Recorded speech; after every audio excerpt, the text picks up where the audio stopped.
we'll do the live thing first. Like,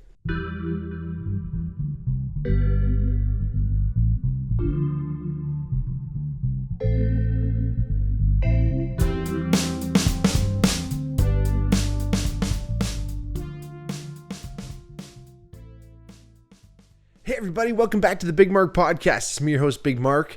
If it's your first time listening, welcome. If not, welcome back. Like I always say, if you ever wanted to reach out to the podcast, hit us up on our DMs on Twitter or on Instagram at the Bigmark Pod or on the Bigmark Podcast.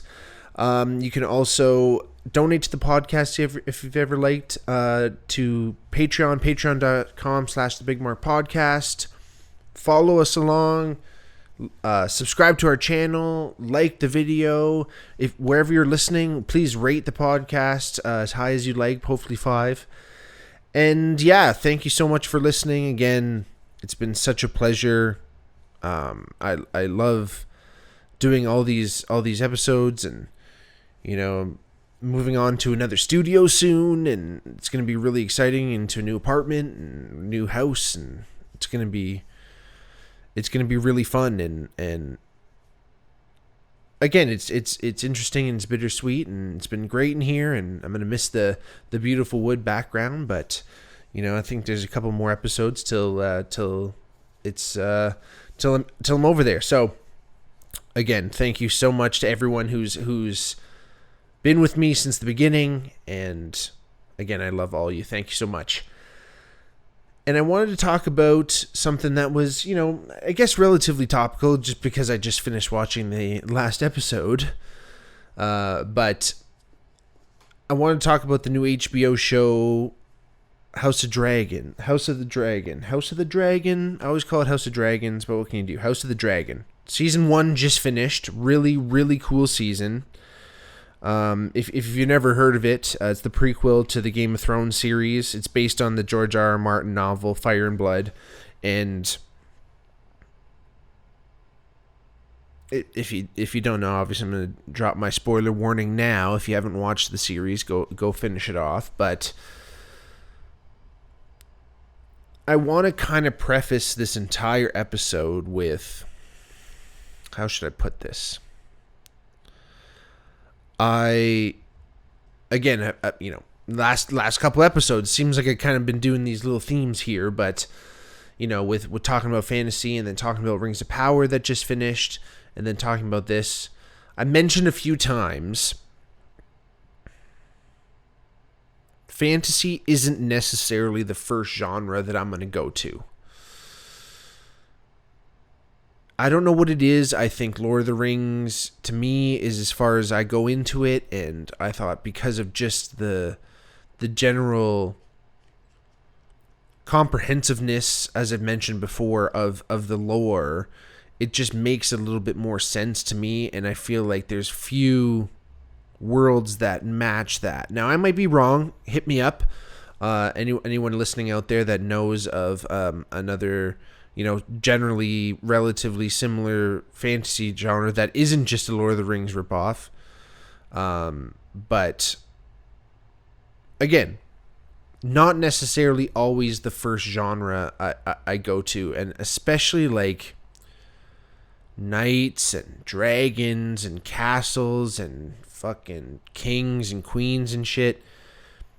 It's just not necessarily what I was drawn to. I think as a kid I might have fucked around with like a little bit of knight shit, but I wasn't really down. I don't even know. I guess like music stuff, but that's for another episode. But I've just never really been super drawn into that kind of bag. I couldn't tell you why. And again, I love Lord of the Rings and all, and everything about it, kind of thing. But there's just something about it. So I watched Game of Thrones like everyone else. Obviously, that's what you do. You watch fucking Game of Thrones, and I wanted to see kind of what the hype was about. I wasn't watching it for the longest time, and then everyone was just talking about it, so I thought I'd get into it. And it's good. It's captivating. The visuals were really cool. It was designed well. Say what you will about the last season. Maybe I'll do a whole episode on the Game of Thrones series, because we're probably gonna have to do a rewatch after watching the prequel. But again, there's just something about it that I wasn't like, this is the best fucking show ever, which some people say it is. Again, very complete, very well done as a show. The content, say what you will. And again, they didn't lean too hard into, the standard tropes apart from like dragons and stuff, but they had like ice zombies. All right. That's not necessarily down the same line. So I dig. But obviously it's called fucking House of the Dragon. There's going to be mad dragons involved. So again, I'm coming from a place where I'm not necessarily an avid fan, but that being said, I really, really enjoyed the season. I thought it was really cool. I thought they did a really good job, and it was a similar approach to Game of Thrones, but yet still fresh. And it does stand alone, in my opinion, on its own. I think it's really cool. Obviously, it's the same people, and it is a true prequel to Game of Thrones, but again, I think it was really well done, and the acting is tremendous. Everyone did really well in it. Again, there's some things here and there that I might touch on that I noticed, but again, overall, really cool show. Tons of characters. A lot of people, I don't remember all of them by name, and some of them I might mention and be like, that kid and, those dudes. But I don't necessarily just want to go over fucking episode by episode and just talk about that the whole time and just do a recap of the show anyway. So I'm just going to kind of go through a couple characters that kind of popped out to me. Obviously, King Viserys. He was a baller. Interesting kind of story with him being on the Iron Throne and then it kind of slowly killing him, which is always an interesting. It's an interesting kind of plot detail that George Martin wrote into his shit, where it's like, if you're not worthy of being on the throne itself actually like kills you, which super interesting. I don't know how that worked, but again, interesting kind of metaphor. He is played by one of the Andys from Hot Fuzz, which is a tremendous movie. Love that movie. Great actor. We got Princess and then later on Queen Rhaenyra, who is super. She's character is really cool. Goes through some interesting changes. You got Queen Alicent, obviously. She's up to no good with her pops, the Hand, who they're playing some kind of game here. And then we got Daemon, who was Doctor Who, getting after it in general. The brother of King Viserys. Maybe he should have been the king. Who knows? But again,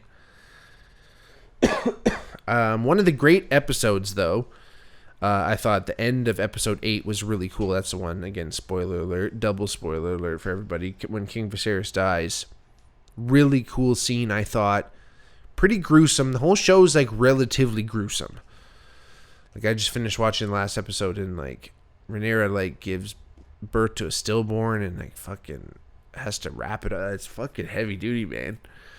And I don't know, I think people kind of crave that gore now. I think there's so many more popular horror movies and things like that where you see and that shock value is still always strong, the shock value. But again, I think the end of episode 8 where Alicent's listening to the king and all of a sudden he's saying some shit and he's like babbling or like tripping balls or like whatever, seeing the end, he's on the fucking runway and he's about to take off. He mumbles some shit and then at the end he goes like, I think he says like my love or something like that, my love. Anyway, and he's dying, and I thought it was just a great ending of an episode. I don't know, it really, really stuck with me, and it's interesting when you have serial shows or multi-episode shows. some have different directors for every episode, and they kind of get to put their own kind of spin on things, while obviously like maintaining a general kind of feel of the show. But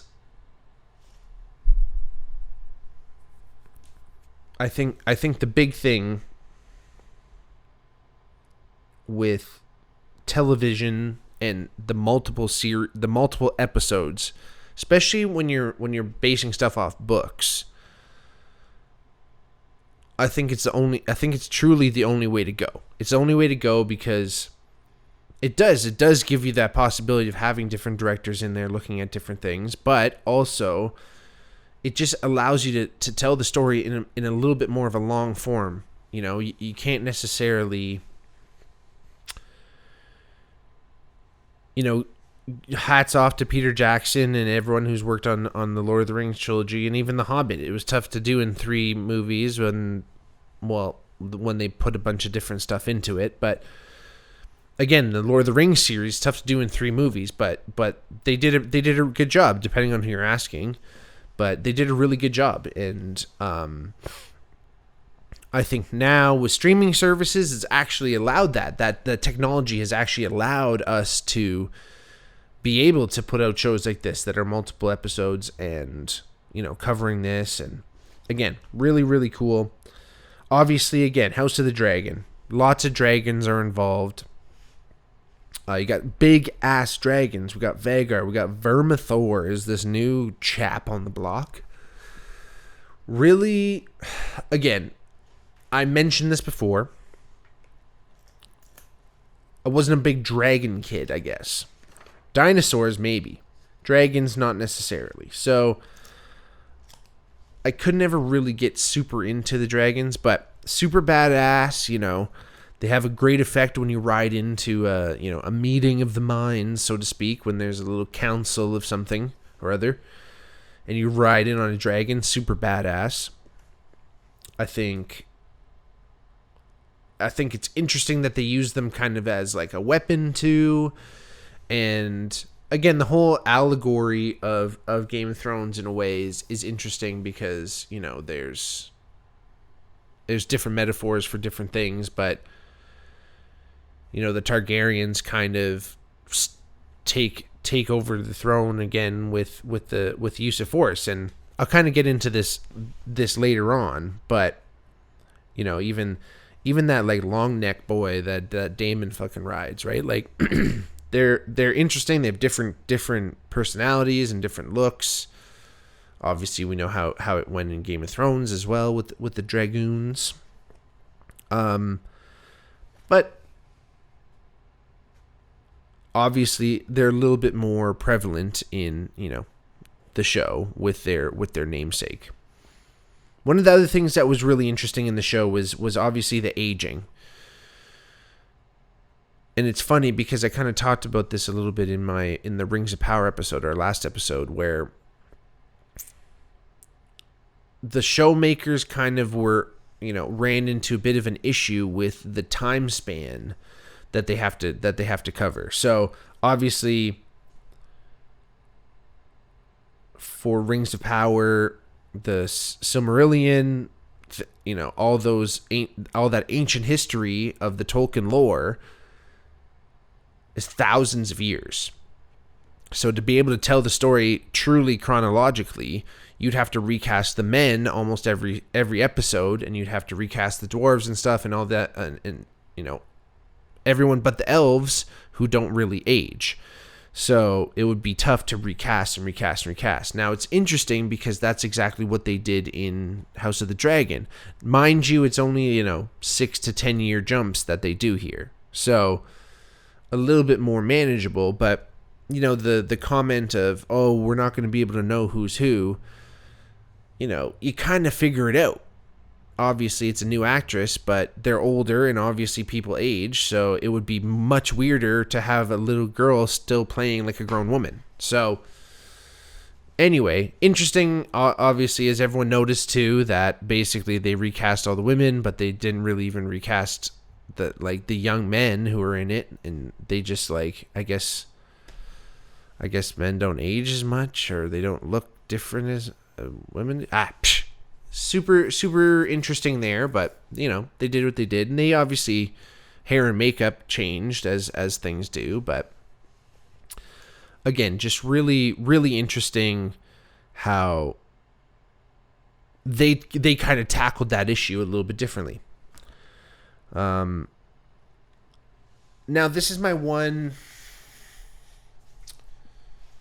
I don't even know if I do a Game of Thrones episode, I'll probably go into this a little bit more. But my one big qualm with George R.R. Martin, and from what I've heard, and this is what my buddy has told me, because I didn't read the books, but like the incest and the amount of siblings banging and like aunts or nieces and uncles and fucking shit like that, and everyone's really young in the books from what I know, from what I heard, and like it's like, yo, why do we have to have so much of this? I don't get it. I guess, is it supposed to be realistic? But fuck, they got dragons and shit. Who gives a fuck about reality?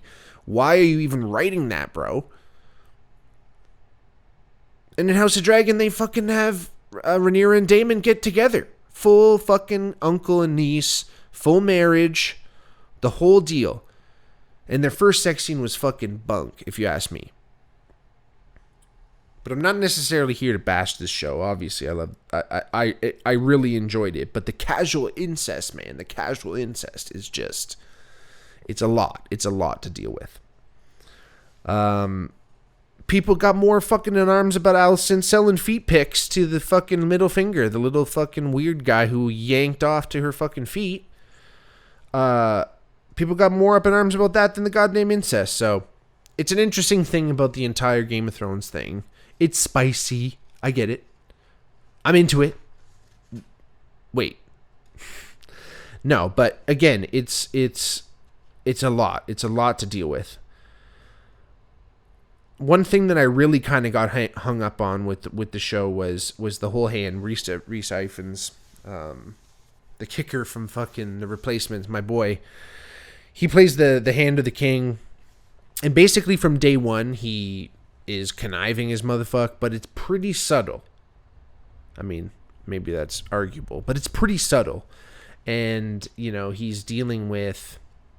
He's basically sets up his daughter with the king to get married, and he's obviously playing a long game. He's obviously he's in the long con right now, as our friend Sawyer from Lost would say.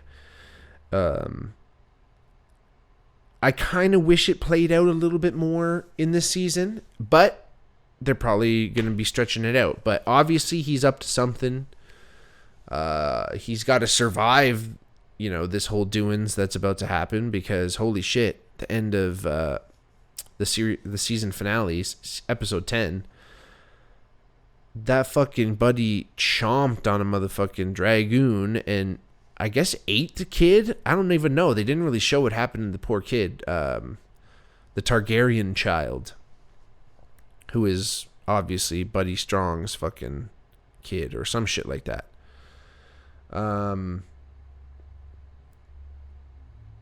Marcus Stroman. Anyway, no. Again, it's kind of one of those things where it's probably going to play out next season, I guess. I'm not sure how many seasons they got lined up, but they got a few more stories to tell, so to speak. And we know the war times are coming. Season 2, war times. So hold on to your seats and hold on to your bucket hats, because it's about to go off. And again, really, what this is leading up to, again, is more Game of Thrones action, which is just people just claim thrones. That's what I learned. This is what I've learned about the whole Game of Thrones universe. People can just claim thrones. They don't care. What are you going to do? This guy was my dad. No, this guy was my grandpa. Who fucking cares? Just claim thrones. If you got a dragon, you can just fly in there and you can burn everyone to death. Look what happened. You can claim a throne. That's all you need to know. Wherever you are, claim a throne. But again, it's leading up to the Game of Thrones, which is, mad action, songs of fire and ice, and whatever's going on there. But it brings me around to the point of how I really feel about prequels. I was really thinking about this because the show's really cool, and it opens your eyes to some shit that happened in the past, and all the turmoil that went in the family that is Targaryen. But I think it's tough to not be seen as when you're going to do a prequel as like as filmmakers, as a movie studio, whoever you are, television studio. It's hard to not be perceived that you're just milking this cow. You're milking it for all it's worth. And at the same time, maybe we don't necessarily need to know what happened before the whole fucking doings. Now, it's interesting because, again, I'm calling on my own hypocrisy as a Lord of the Rings fan because I love The Hobbit, but The Hobbit was written first. So you tell me. Because a continuation is a whole other thing, obviously. But when there's already a work that's been done, and I know this is also based off novels that do exist, and they're like, fictional historical reenactments or whatever. But any prequel that is written or created or it happens after the source material is already out there, I'm dubious of. Star Wars, prime example. Obviously, we all think about that. Even what happened in Rings of Power. Like, I think it's really tough to tackle these characters. And again, it's a humanizing thing. And this is a thing. And maybe this is me, and maybe this is how I've always been. When I used to play sports, I never wanted to be buddy with my opponent. In fact, it always hurt me when I played football, because football you have to fucking practice all the time, and you have to go 110%, but I can't go 110% and want to kill you because you're my fucking teammate when we're in practice and we're lining up against each other. I want to talk to you at the end of the day and we're still friends. But if I don't know you, I don't want to know you, I don't want to know anything. Like, if you were a robot, that would be the best, because then I can just, get after it and take your head off or whatever I have to do. But same with basketball. Like, as soon as I got to know some of my opponents, it totally took my competitive edge away, completely took it away. I know Larry Bird talks about this. He talks about that with Magic Johnson, and he said it was tough getting to know someone because, again, it's hard to put everything you need to put into your athletic performance. For my own game, it's hard to do that when I know my opponent. I'm always best. The best time I will always thrive when I don't know my opponent at all. Maybe I met them for the first time, as the first time we're playing against each other, and they're perceived to be better than me. Whether they're better than me or they're not, I don't know. But there's something about it that just drives me, and that's what really fuels my competition, because I want to prove people wrong and do all that shit. But I think I kind of have that same thing towards prequels. I don't really necessarily want to know about the villains and the evil people that exist in these books. I want to know nothing about them. All I want to know is that they're pure evil. Again, Darth Vader and Anakin, the whole Anakin Skywalker shit. Who gives a fuck? It could have been just a robotronic guy. I guess I know it gives depth to the story. But I don't want to humanize. Same thing with fucking Sauron and fucking Rings of Power. I don't want to fucking know that he was just some dude. I'm much more afraid, both these dudes, Sauron and fucking Darth Vader. They both wore helmets, and it's way scarier to guess and imagine, because everyone's imagination is way scarier than anything that you're ever going to come up with. And you got to let that happen, because then it also really connects with your audience, because they get to, it's like that whole idea with the briefcase and Pulp Fiction. No one knows what's really in that briefcase. In fact, maybe Quentin Tarantino never even had an idea of what's in that briefcase. He just put a fucking light bulb in it, and people are drawn to that shit. It's some mysterious, and again, like I said, to every person that experiences that and sees that, they're going to guess what's there. They're going to guess what's under the helmet. They're going to guess who and what could it be that's this evil, that's kind of a human. Is it a human?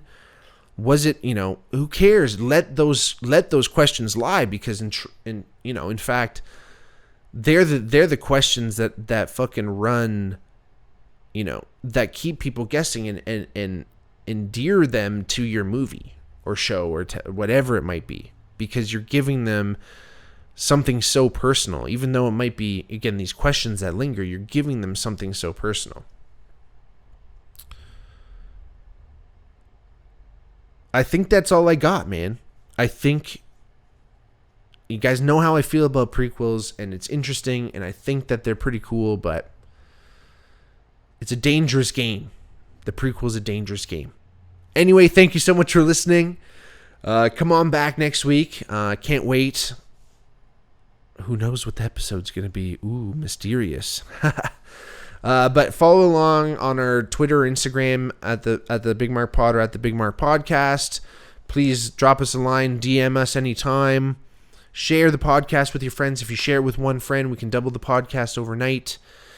Please rate and subscribe and like the channel and like the podcast and like the YouTube and do all that shit. We love you. We need you. If you want to donate to the podcast, check out our Patreon, patreon.com/thebigmarkpod. And again, thank you so much for listening. I love you all. We'll see you soon. Peace.